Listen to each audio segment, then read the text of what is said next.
The clink of her coffee cup against the pristine white saucer this morning sounded like a final nail in a coffin I hadn't even realized was being built. 25 years. 25 years of mornings just like this, or so I thought. Today was our anniversary. But the air in our usually sun-drenched kitchen felt heavy, colder than the early autumn chill seeping through the window. I'd been up since dawn, meticulously arranging her favorite breakfast. Blueberry pancakes, the ones with a hint of lemon zest she loves, alongside a perfectly crisp stack of bacon. The aroma should have filled the air with warmth, a comforting blanket on this special day. But as Claire walked in, her usual bright smile was missing, replaced by a tight, almost strained politeness. "Morning," she murmured, her eyes flicking over the breakfast spread without a flicker of genuine delight. "You didn't have to go to all this trouble, David." Trouble. This wasn't trouble. It was love, a tradition we'd cherished. My heart gave a little lurch. Something felt off. Very off. I poured her a cup of her usual chamomile tea, the steam curling upwards like a question mark in the tense silence. "Another year," I said, trying to inject some cheer into the atmosphere, holding out the mug. "Can you believe it?" Her response was a clipped, as she scrolled through her phone, her thumb a blur across the screen. Not even a glance at me. The digital world suddenly seemed more important than our milestone. A memory flickered in my mind, our 10th anniversary, a surprise hot air balloon ride at sunrise, her infectious laughter echoing through the sky. The contrast was stark, a painful reminder of a joy that felt increasingly distant. So, I began, trying to sound casual. "What are your plans for today? Anything special?" She finally looked up, her brow furrowed slightly, as if I'd interrupted something crucial. "Oh right. Today. Look, David, something came up at work. A really important meeting. Last minute, of course." Her tone was too casual, too dismissive for something truly important. A cold knot tightened in my stomach. A work meeting? On our wedding anniversary? Claire, who always meticulously planned her schedule weeks in advance. It didn't add up. "All day?" I asked, trying to keep the tremor out of my voice. She hesitated for a fraction of a second, a barely perceptible pause that screamed volumes to my suddenly hyper-aware senses. "Yeah, pretty much. It's complicated. You know how it is." No, Claire, I didn't know how it was. Not anymore, it seemed. The blueberry pancake in front of me suddenly looked like a lead weight. The warmth of the kitchen felt suffocating. Something was terribly wrong, and the casual dismissal in her voice was the sharpest knife I'd ever felt. I sat there, staring at the cooling pancakes, my mind racing. Claire had always been the planner, the one who kept our lives running like a well-oiled machine. She'd never missed an anniversary, not even the year she had the flu and could barely get out of bed. She'd still managed to surprise me with a handwritten letter and a playlist of songs from our wedding. That was Claire, thoughtful, deliberate, unwavering. But this was different. The way she avoided my eyes, the way her voice lacked its usual warmth, it was as if she were already halfway out the door, her mind somewhere else entirely. I thought back to the past few weeks, the subtle shifts in her behavior. The late nights at work, the sudden interest in new clothes, the way she'd started wearing a perfume I didn't recognize. At the time, I'd brushed it off as stress or a midlife crisis. Now, I wasn't so sure. I glanced at her phone, still clutched in her hand. She was typing something, her fingers moving quickly, a small smile playing on her lips. Who was she texting at this hour? A colleague? A friend? Or someone else entirely? My stomach churned at the thought. "Claire," I said, my voice sharper than I intended. She looked up, startled. "Is everything okay? You seem distracted." Her eyes flickered with something. Guilt? Annoyance? Before she schooled her expression into one of practiced calm. "I'm fine, David. Just a lot on my mind with work. You know how it is." I didn't know. That was the problem. The woman sitting across from me felt like a stranger, someone I no longer recognized. I wanted to press her to demand answers, but the words stuck in my throat. What if I was wrong? What if I was just being paranoid? The last thing I wanted was to push her further away. Instead, I forced a smile. Well, if you need to head out, don't let me keep you. I'll clean up here. She nodded, already standing, her chair scraping against the floor. Thanks, David. I'll try to make it up to you tonight, okay? Her words felt hollow, a promise she had no intention of keeping. I watched as she grabbed her bag and headed for the door, her heels clicking against the hardwood floor. Just before she left, she paused, her hand on the doorknob. For a moment, I thought she might turn around, might say something to ease the tension between us. But she didn't. She simply walked out, the door closing behind her with a soft click. The house felt eerily quiet after she left, the silence pressing in on me from all sides. I cleared the table mechanically, my mind still replaying the morning's events. Was I overreacting? Maybe. But something deep in my gut told me I wasn't. Claire had always been an open book, her emotions written plainly on her face. Now, it was as if she'd built a wall between us, one I didn't know how to scale. I thought about calling Megan, Claire's younger sister. She'd always been a confidant, someone who understood Claire in ways I never could. But the last time we'd spoken, there'd been an odd tension between us, a distance that hadn't been there before. I'd chalked it up to her busy schedule, but now I wondered if there was more to it. I shook my head, trying to dispel the thought. Megan was family. She wouldn't keep something like this from me. Would she? My phone buzzed on the counter, startling me. It was a text from Megan. Hey, David. Just checking in. How's it going? The timing felt almost too coincidental. I stared at the screen, my finger hovering over the reply button. Should I tell her what was going on? Or would that only make things worse? Before I could decide, another message came through. Call me if you need to talk. I'm here for you. Her words were comforting, but they also stirred something uneasy in me. Why was she reaching out now, of all times?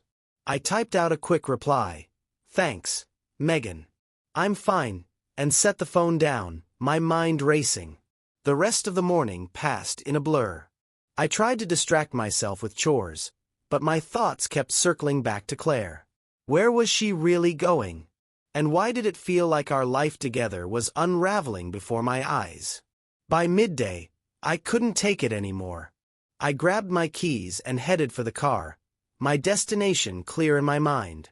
The Riverside Cafe, our favorite restaurant, the place where we'd had our first date and where I'd proposed. If Claire wasn't going to acknowledge our anniversary, I would.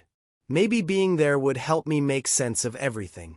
The drive was a blur, my hands gripping the wheel tightly as I replayed the morning's events in my mind. When I arrived, the hostess greeted me with a warm smile. Table for one? She asked. No, I said, my voice firmer than I intended. Our usual table, by the window. She nodded, leading me to the spot where Claire and I had shared so many memories. I sat down, the red velvet banquette feeling too wide without her beside me. I ordered a glass of Merlot, the deep ruby color mirroring the unease churning within me.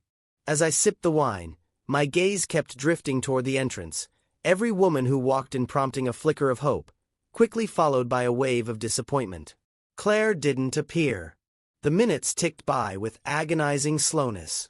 Each clinking of silverware, each murmur of conversation from other couples, felt like a personal affront. They had their anniversaries, their shared moments. Where was mine? Just as I was about to signal the waiter for the bill, a splash of vibrant color caught my eye.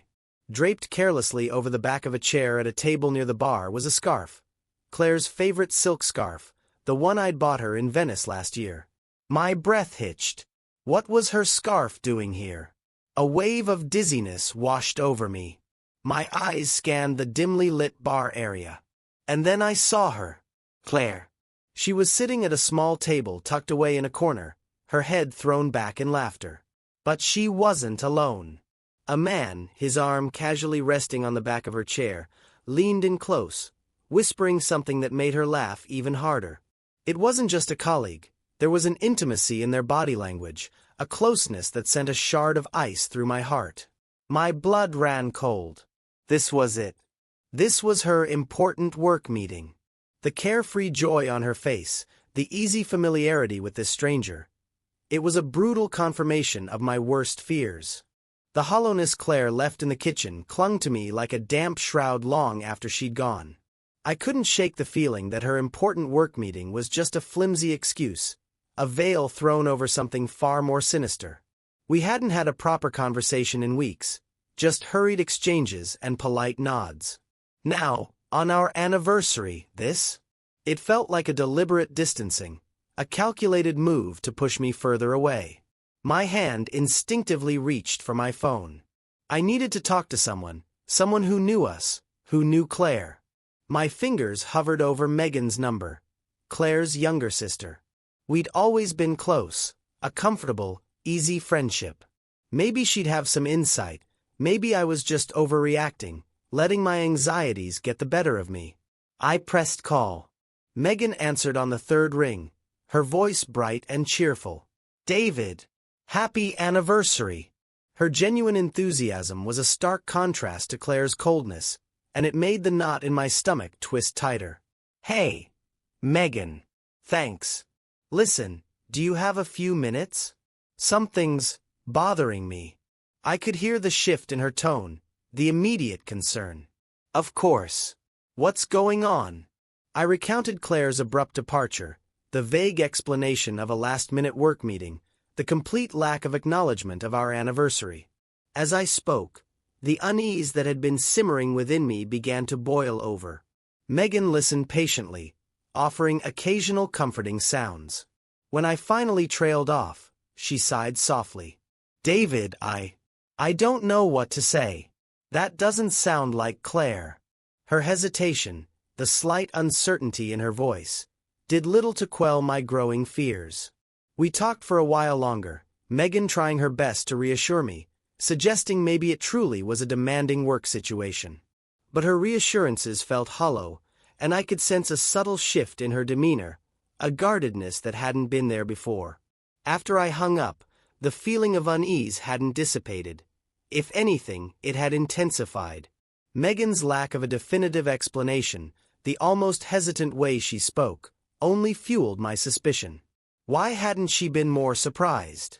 Why hadn't she offered to talk to Claire herself? It was as if she already knew something I didn't. I replayed the conversation in my mind, searching for clues.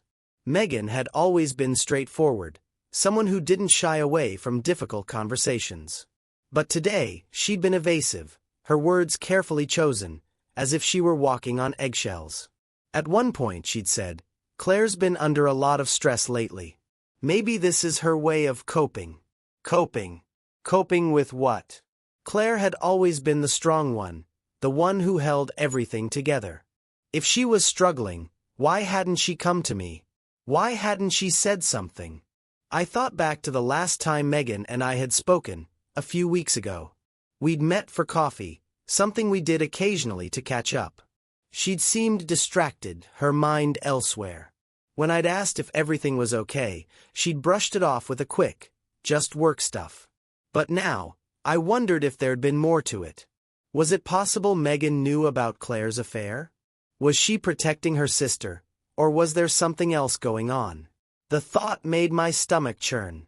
Megan had always been like family to me, someone I trusted implicitly. If she was hiding something, it would feel like a betrayal on top of everything else. Meanwhile, across town, in our master bedroom, Claire was a whirlwind of focused energy. The work clothes she'd laid out earlier had been swiftly discarded.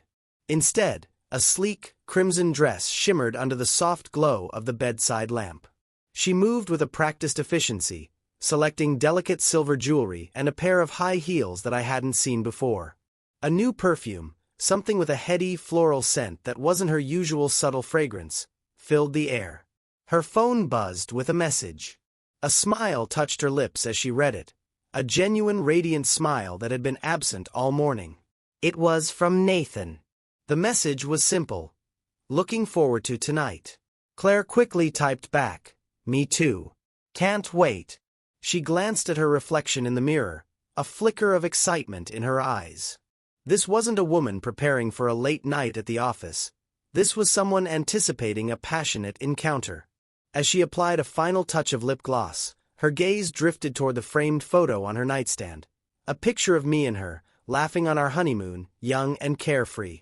A shadow crossed her face, a fleeting moment of what looked like guilt, before she quickly turned away, grabbing her clutch and slipping out of the house, leaving a lingering scent of unfamiliar perfume in her wake. Back at home, I paced the living room, my mind racing. The conversation with Megan had only deepened my unease. I needed answers, but I didn't know where to turn. I thought about calling Claire, but what would I say? "Hey, are you cheating on me?" It sounded absurd, even in my head. Instead, I grabbed my keys and headed for the car. I didn't have a destination in mind.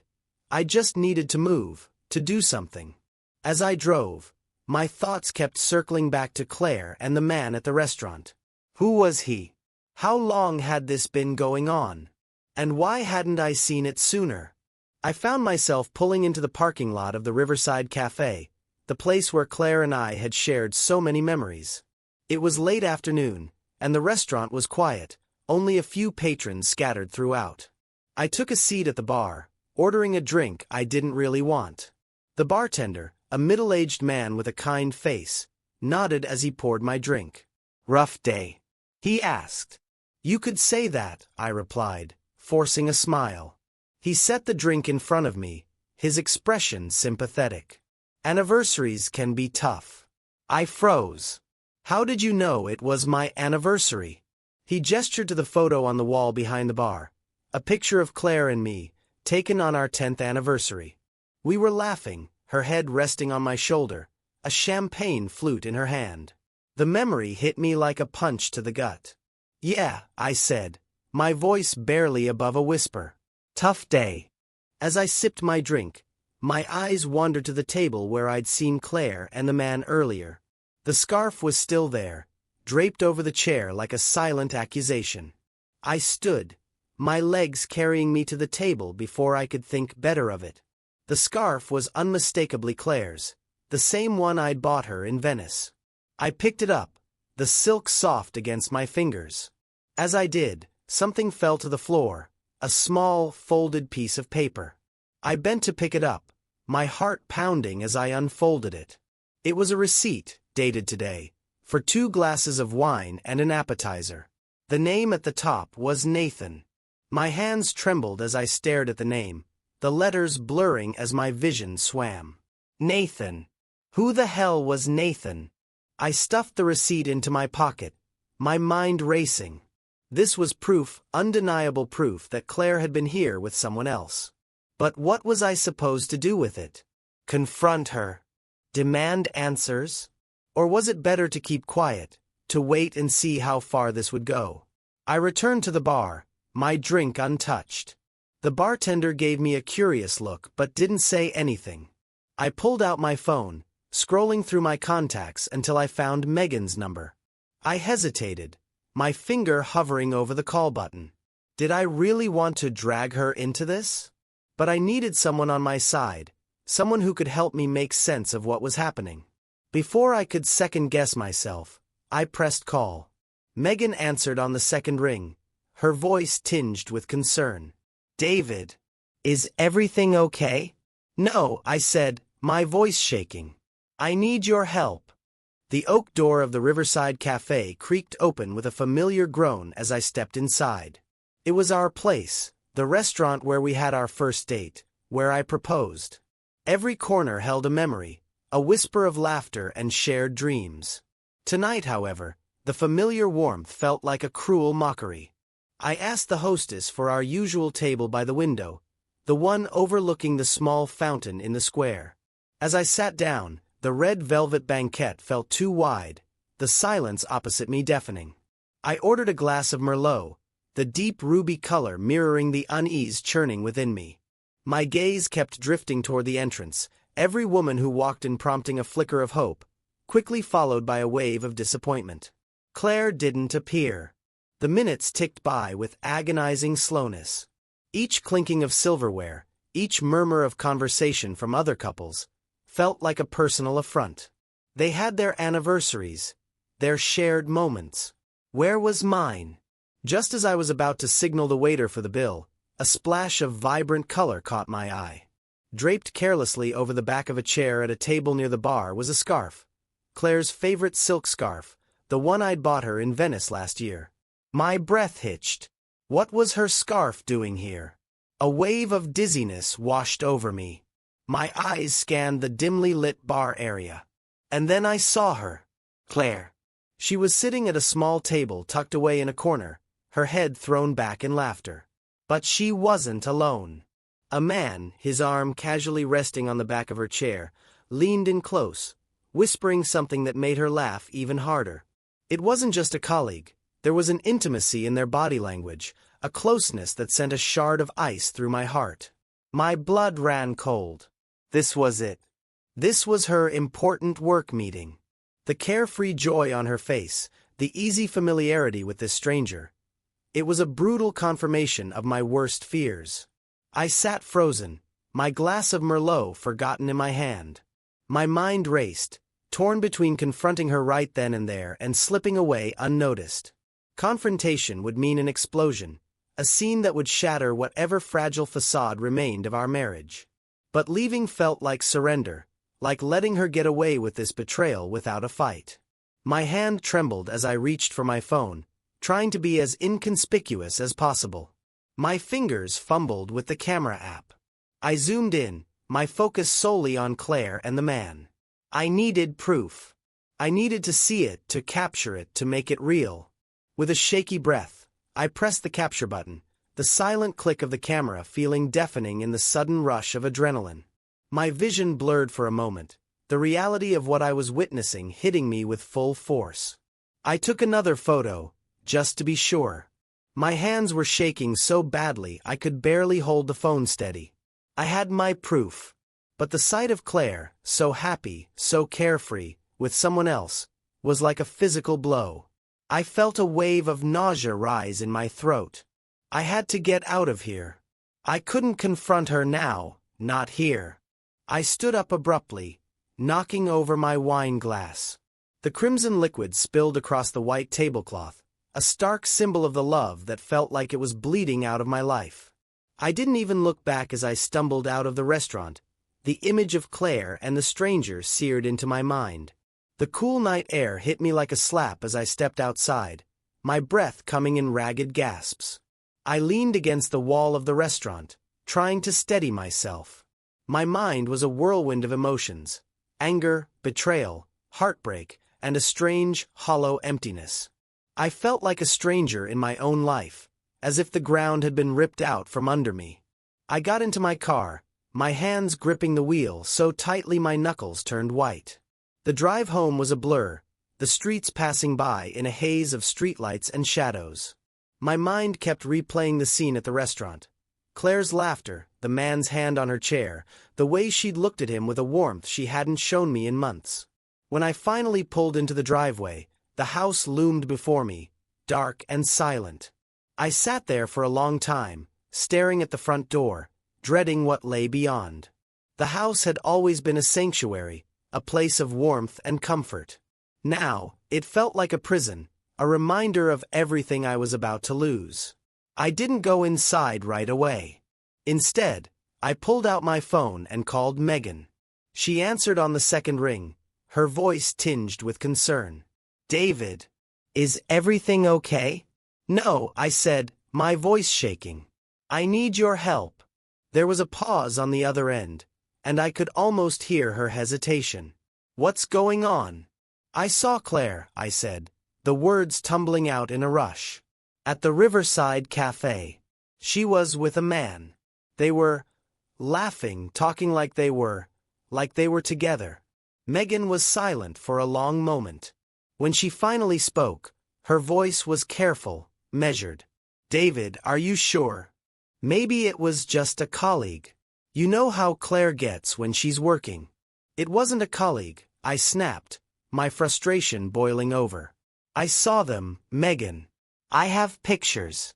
She lied to me about a work meeting. She's been lying to me for weeks. Another pause. Longer this time. David, I don't know what to say. Tell me the truth, I demanded, my voice rising. Do you know something about this? Is there something you're not telling me? Megan's voice was soft, almost pleading. David, I don't know anything about this. I swear. But maybe you should talk to Claire. Confront her. Get the truth from her. I laughed bitterly. Confront her. What good will that do? She'll just lie to me again. David, Megan said, her voice firm now. You can't just assume the worst. You need to talk to her. For your own sake. I hung up without responding, my mind a whirlwind of anger and confusion. Megan's words echoed in my head, but they offered no comfort. If anything, they only deepened my suspicion. Why was she so quick to defend Claire? Why hadn't she been more surprised? I finally went inside, the house feeling colder and emptier than ever. I sat in the living room, the lights off, the only illumination coming from the street lamp outside. The clock on the wall ticked loudly, each second stretching into an eternity. I kept glancing at my phone, at the photos I'd taken, as if they might somehow change, as if this whole thing might turn out to be a terrible mistake. But the images didn't change. Claire was there, smiling, laughing, with a man who wasn't me. The proof was undeniable, but it didn't make the pain any easier to bear. Hours passed, the night stretching on in a haze of anger and heartbreak. Finally, I heard the sound of a car pulling into the driveway. My heart pounded as I waited, my hands clenched into fists.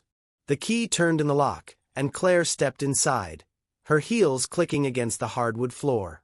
She looked surprised to see me sitting there in the dark. David, what are you doing up? I didn't answer. I just held up my phone, the screen displaying the photo of her and the man at the restaurant. Her face went pale, her eyes widening in shock. David, she began, her voice trembling. I can explain. The cool night air hit Claire's face as she stepped out of the bar, a contented sigh escaping her lips. Nathan leaned in for a final lingering kiss, his hand gently cupping her cheek. A warmth spread through her, a feeling of excitement and stolen moments that made her anniversary feel like a distant, almost irrelevant memory. As she walked towards her car, her phone buzzed in her purse. She pulled it out, expecting a message from Nathan, perhaps a sweet goodnight. Instead, the sender was David. A frown creased her forehead. He rarely texted. Curiosity piqued. She unlocked her phone. The message contained a single image. Her breath hitched in her throat. The photo showed David sitting at a dimly lit table, a woman nestled close beside him, her hand resting on his arm. The woman was Megan, Claire's own sister. Megan was leaning into David, her head tilted towards his, a soft smile playing on her lips. The scene was intimate, undeniably so. Claire's heart pounded in her chest. Disbelief warred with a sudden sharp stab of betrayal. David, with Megan. It felt surreal, like a scene from a bad dream. Just moments ago, she had been basking in the afterglow of her own secret rendezvous, feeling a thrill at her clandestine affair. Now, this image. It was a cold, brutal slap in the face. Her own actions, which had felt so exciting and liberating just moments before, suddenly seemed tawdry and exposed under the harsh glare of David's apparent retaliation. Had he known all along? Had he suspected? The timing felt deliberate, calculated. The casual happiness that had filled her just moments ago evaporated, replaced by a gnawing unease and a confusing mix of anger and guilt. What was going on? Was this real? Megan would never. Would she? Her mind raced, trying to make sense of the impossible. The image on her phone seemed to mock her, a mirror reflecting her own infidelity back at her, but with a cruel, unexpected twist. The comfortable bubble of her evening had burst, leaving her feeling exposed and vulnerable. The drive home, which she had anticipated with a sense of satisfied secrecy, now stretched before her like a path into an unknown and terrifying landscape. What would she say to David? What could she say? The image of him with Megan was burned into her mind, a brand of betrayal that seared deeper than any guilt she might have felt about Nathan. As she drove, Claire's mind churned with questions. How long had this been going on? Had David and Megan been hiding this from her? And why now, of all times, had David chosen to reveal it? The more she thought about it, the angrier she became. How dare he? After everything they'd been through, after all the years they'd spent together, how could he do this to her? But beneath the anger was a deeper, more insidious feeling. Guilt. She had been the one to stray first, after all. She had been the one to lie, to sneak around, to betray their vows. And now, it seemed, David had done the same. The symmetry of it was almost poetic, a cruel twist of fate that left her feeling hollow and exposed. By the time she pulled into the driveway, her hands were trembling on the wheel. She sat there for a long moment, staring at the house, dreading what lay ahead. The lights were off, the windows dark. David was probably asleep, oblivious to the storm that was about to break. But when she stepped inside, she found him sitting in the living room, the only light coming from the street lamp outside. He was holding his phone, his face pale and drawn. When he looked up at her, his eyes were cold, distant. "David," she began, her voice trembling. "I can explain." David didn't say anything. He just held up his phone, the screen displaying the photo of her and Nathan at the restaurant. Claire's heart sank. So he knew. He had known all along. "Who is he?" David asked, his voice low and steady, devoid of the anger she had expected. Claire hesitated, her mind racing. She could lie, make up some excuse, but what was the point? The evidence was right there, staring her in the face. "His name is Nathan," she said finally, her voice barely above a whisper. "He's a colleague." "A colleague," David repeated, his tone flat. "Is that what we're calling it now?" Claire flinched at the bitterness in his voice.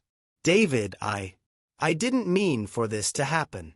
It just did. Just happened." David's voice rose, the anger finally breaking through. "You didn't mean for it to happen? Do you hear yourself, Claire? Do you even care about what this does to us? To me? Of course I care." Claire shot back, her own anger flaring. "But you don't get to act like you're innocent in all this, David. I saw the photo. I know about you and Megan." David's eyes widened in surprise, but he quickly masked it.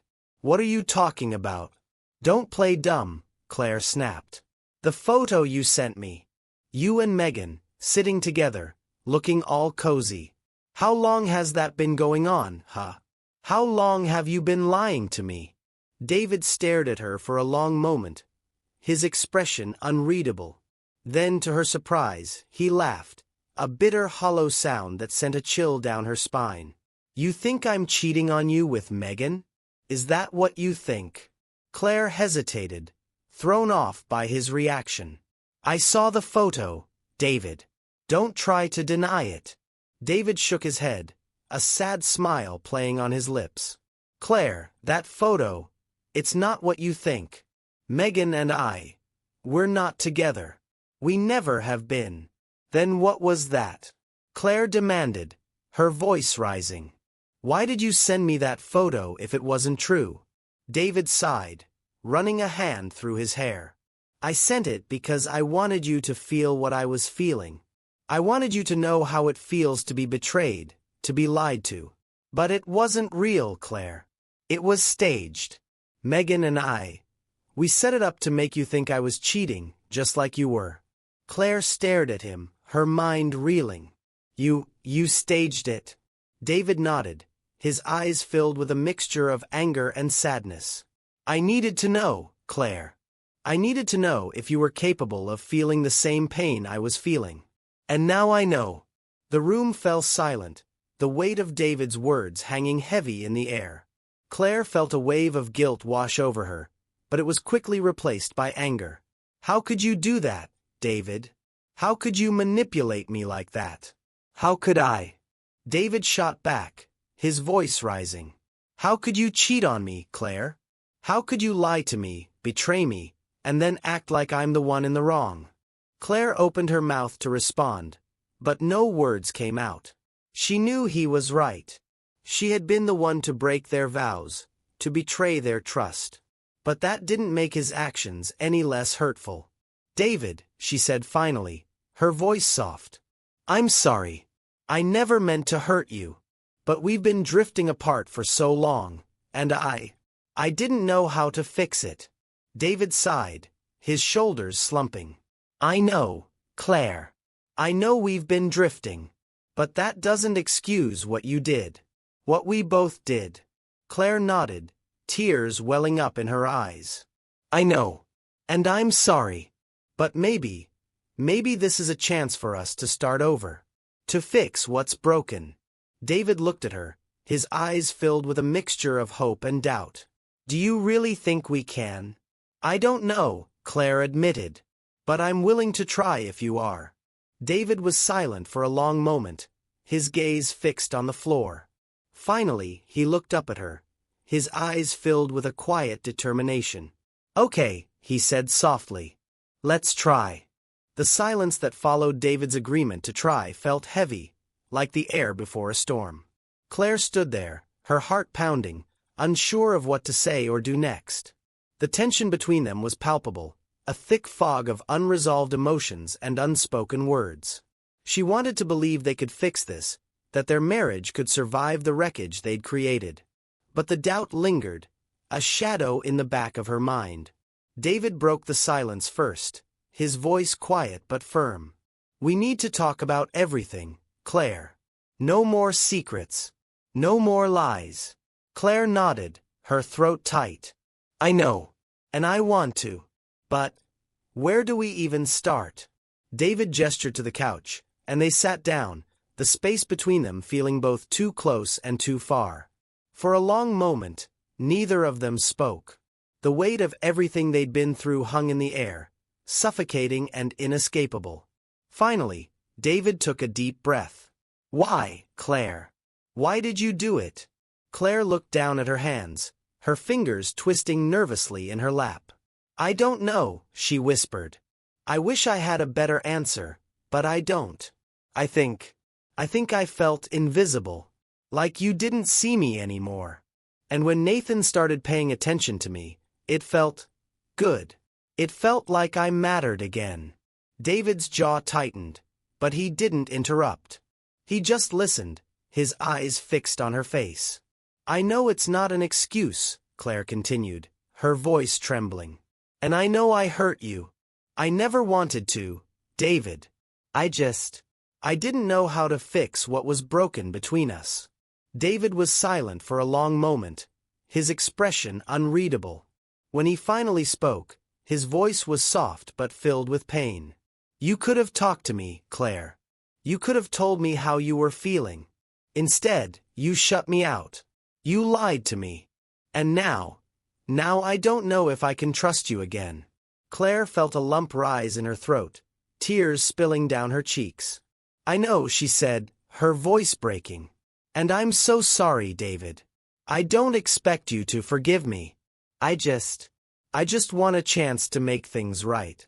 David sighed, running a hand through his hair. I want to believe we can fix this, Claire. I really do. But it's not just about forgiving you. It's about whether we can rebuild what we had. And I don't know if that's possible. Claire nodded, her heart aching. She knew he was right. Their marriage wasn't just broken. It was shattered. And putting the pieces back together would take more than just apologies and promises. It would take time, effort, and a willingness to confront the hard truths they'd been avoiding for so long. The conversation that followed was painful but necessary. They talked about the years of drifting apart, the missed opportunities to connect, the little resentments that had grown into chasms. Claire admitted how lonely she'd felt, how she'd convinced herself that David didn't care anymore. David, in turn, confessed how overwhelmed he'd been with work, how he'd taken her for granted without realizing it. "It wasn't just you," David said, his voice heavy with regret. "I shut you out too. I thought I was doing what I needed to do to provide for us, but I forgot to be there for you. And I'm sorry for that." Claire reached out, tentatively placing her hand on his. "We both made mistakes, David. But maybe we can learn from them. Maybe we can do better." David looked at her, his eyes searching hers for something. Hope, maybe, or a reason to believe. "Do you really think we can?" "I don't know," Claire admitted. "But I'm willing to try if you are." David was silent for a long moment, his gaze dropping to their joined hands. Finally, he nodded. "Okay, let's try." The days that followed were a mix of awkwardness and tentative hope. They started seeing a couples therapist, someone to help them navigate the minefield of their emotions and rebuild the trust they'd lost. It wasn't easy. There were moments of anger, of frustration, of doubt. But there were also moments of connection, of understanding, of the love that had brought them together in the first place. Claire ended things with Nathan, cutting off all contact. It was harder than she'd expected, but she knew it was necessary. She had to prove to David, and to herself, that she was committed to making their marriage work. David, for his part, made an effort to be more present. He started leaving work earlier, making time for date nights and conversations. It wasn't perfect, but it was a start. Despite their efforts, the doubts lingered. Claire couldn't shake the guilt of what she'd done, the fear that David would never truly forgive her. And David couldn't shake the image of Claire with Nathan, the betrayal that had cut so deep. One night, as they lay in bed, the silence between them felt heavier than usual. Claire turned to David, her voice barely above a whisper. "Do you think we'll ever get past this?" David was silent for a long moment, his eyes fixed on the ceiling. "I don't know," he said finally. "I want to. But it's going to take time." Claire nodded, tears welling up in her eyes. "I'm scared, David. I'm scared that no matter what we do, it won't be enough." David turned to her, his expression softening. "I'm scared too, Claire. But I think that's okay. As long as we're both willing to try, as long as we're both committed to making this work, then maybe we'll be okay." Claire reached out, taking his hand in hers. "I'm committed, David. I promise." David squeezed her hand, a small, tentative smile playing on his lips. "Me too." The story ends with a quiet moment of hope. They're sitting on the porch, watching the sunset, the sky painted in shades of orange and pink. It's not perfect. Their marriage is still fragile, still healing. But for the first time in a long time, they feel like they're on the same page. Claire leans her head on David's shoulder, a small smile playing on her lips. "Do you remember our first date?" she asks, her voice soft. David chuckles, wrapping an arm around her. "How could I forget? You spilled wine all over your dress, and I spent the whole night trying to make you laugh so you wouldn't be embarrassed." Claire laughs, the sound light and carefree. "You were so sweet. I think that's when I knew I was falling in love with you." David looks at her, his eyes filled with a quiet warmth. "I think that's when I knew too." They sit there in silence, the weight of everything they've been through still lingering but no longer suffocating. It's not a happy ending. Not yet. But it's a beginning, a chance to rebuild what they've lost and create something new. As the sun dips below the horizon, Claire takes David's hand, her voice barely above a whisper. "We're going to be okay, aren't we?" David squeezes her hand, his smile soft but sure. "Yeah, Claire. We're going to be okay."